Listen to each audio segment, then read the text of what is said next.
kulit kita bisa mengalami terbakar matahari jika terkena pajanan berlebih tanpa perlindungan dari pakaian dan juga tabir surya yang cukup.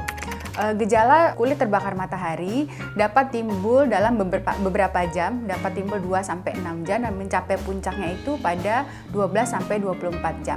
Gejala-gejala yang dapat timbul ketika kulit kita terbakar matahari, yang pertama, kulit dapat mengalami kemerahan, kemudian dapat mengalami pembengkakan, iritasi, kemudian panas ketika disentuh, dan jika terbakar matahari mengalami gejala berat, dapat terjadi demam dan juga menggigil. Jika terjadi gejala berat, maka sebaiknya mencari pertolongan ke dokter kulit terdekat.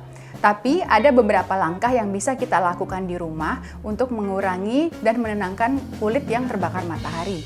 Yang pertama, mandilah sesering mungkin dengan menggunakan air yang dingin. Segera setelah mandi, sebaiknya kita mengeringkan kulit dengan menggunakan handuk, dengan cara ditepuk-tepuk, kemudian setelah itu gunakan pelembab. Pelembab dapat mengurangi kekeringan yang disebabkan karena efek terbakar matahari. Yang kedua, gunakan moisturizer atau pelembab yang mengandung aloe vera atau soy. Nah, pelembab tersebut dapat mengurangi kemerahan atau iritasi akibat terbakar matahari. Kemudian, langkah ketiga yang bisa kita lakukan di rumah adalah jika terjadi kemerahan atau bengkak ataupun nyeri, kita dapat mengkonsumsi obat yang dijual bebas dengan kandungan ibuprofen. Ibuprofen sendiri dapat mengurangi peradangan akibat luka terbakar matahari. Kemudian yang keempat, jika memang selama kita terbakar matahari dan mengharuskan kita untuk beraktivitas di luar ruangan, kita dapat menggunakan pakaian yang tertutup untuk melindungi kulit kita agar tidak terjadi lepuh lebih lanjut. Nah, gunakan pakaian yang jika kita gunakan itu tidak tembus oleh cahaya, jadi tidak terjadi luka bakar lebih lanjut. Nah, jika pada saat terjadi luka bakar akibat matahari, timbul lepuh-lepuh atau lenting-lenting isi cairan, sebaiknya jangan memecahkan atau meletuskan sendiri lepuh-lepuh tersebut, karena lepuh tersebut bertujuan untuk melindungi kulit kita dari infeksi.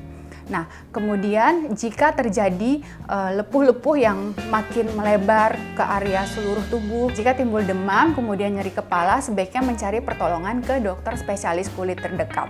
Sebagai pencegahan, sebaiknya mencegah lebih baik daripada mengobati, supaya tidak terjadi luka bakar akibat matahari.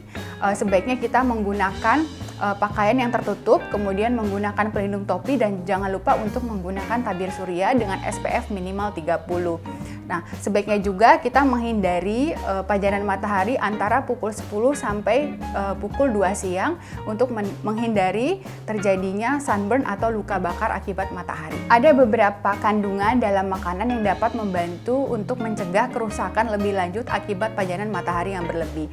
Pilihlah atau konsumsi makanan yang mengandung vitamin C dan juga vitamin E untuk mencegah efek kerusakan dari sinar matahari lebih lanjut pada kulit. Dan perlu diingat bahwa apabila sering terjadi luka bakar akibat matahari, itu dapat meningkatkan resiko kita untuk terkena kanker kulit. Sekian pembahasan mengenai sunburn atau luka bakar akibat matahari. Saya Dr. Dia Febrina SPKK, dokter spesialis kulit dan kelamin. Sampai jumpa di pembahasan berikutnya. Terima kasih.